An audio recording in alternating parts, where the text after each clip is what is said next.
Crispy chicken ala king na pwede natin tong pang negosyo. Ito, papakita ko sa inyo kung paano natin ito lutuin. Sobrang sarap na paniguradong magugustuhan nyo.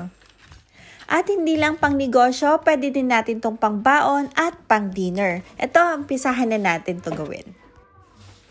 Dito sa recipe natin na to, kailangan natin ng 500 grams ng chicken. Puro laman lang po ito. Then, slicein natin para mag-flat.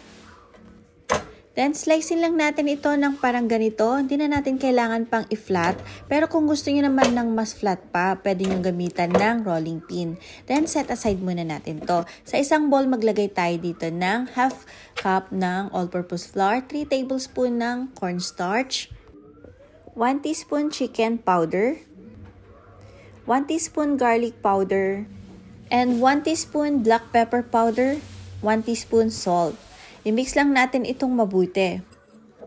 Kapag nahalo na itong mabuti, then hatiin natin.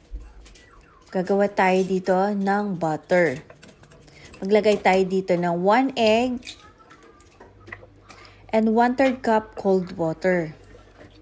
Then dahan-dahan lang natin itong ilagay dito sa ating harina. Then i-mix lang natin itong mabuti hanggang sa maging ganito na ang texture nito. Then, tsaka natin to ihalo dito sa ating chicken.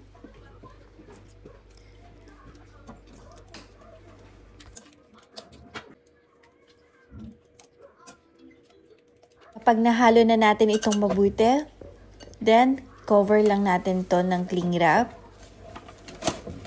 Then marinate natin ng 10 to 15 minutes. Set aside.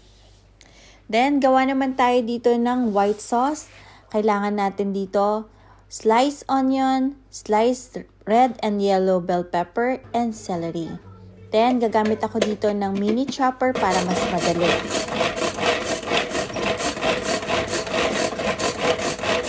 Kapag ganito ng texture nito, set aside.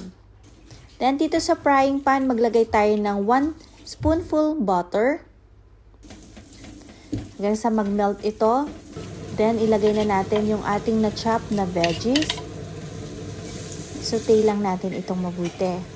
Kapag na-saute na ito, maglagay tayo dito ng 1 teaspoon ng salt, 1 teaspoon garlic powder, 3 tablespoon all-purpose flour. Then, mix lang natin ito. Dito sa part na to, medyo matrabaho dahil kapag nailagay na ang harina, kailangan haluin natin itong mabuti hanggang sa maging ganito na ang texture nito. Then, nag-prepare na rin ako dito ng 1.5 cup ng hot water. Nimix ko lang ng 1 cube. Then, kapag natunaw na yung chicken cubes natin, then haluin lang natin itong mabuti. Huwag natin ilalagay lahat yung ating chicken broth. Dahan-dahan lang ang paglagay nito hanggang sa maging parang paste na yung texture nito. Then, maglagay ulit tayo dito ng konti. So, haluin lang natin itong mabuti para maging smooth yung texture nito at para makita nyo din kung paano talaga ang procedure nito. Then, haluin lang natin itong mabuti hanggang sa maubos natin yung ating chicken broth. Kaya tingnan nyo, ayan, ang ganda na ng texture niya. Then, hanggang sa nailagay na natin lahat yung ating chicken broth. Then, lagay na rin natin yung half cup ng fresh milk or evap milk. Then, yan, haluin din ulit natin ito. Kapag ganito na ang texture nito, then, lagyan na natin ng black pepper. Ayan, sobrang perfect na ang pagkakaluto nito. Then, pwede na natin to i-set aside. Then, balikan na natin yung ating minarinate na chicken. Pwede na natin itong i-prito. Then, i-mix lang natin itong mabuti dito sa ating breading. Then, lagyan natin ng breading dito. Pag mainit na yung ating mantika, pwede na natin to ilagay. Itong breading nito, ito yung harina kanina na hinati natin.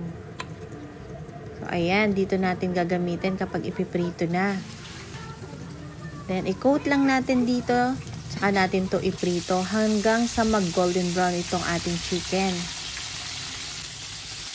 Then, pwede na natin ito baliktarin.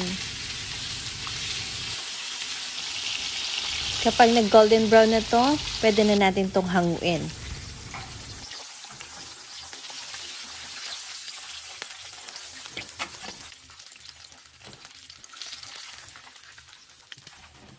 Then, iprito ko lang lahat ito. Ang nagawa ko pala dito is 7 pieces na chicken. So, ayan, hanguin na natin.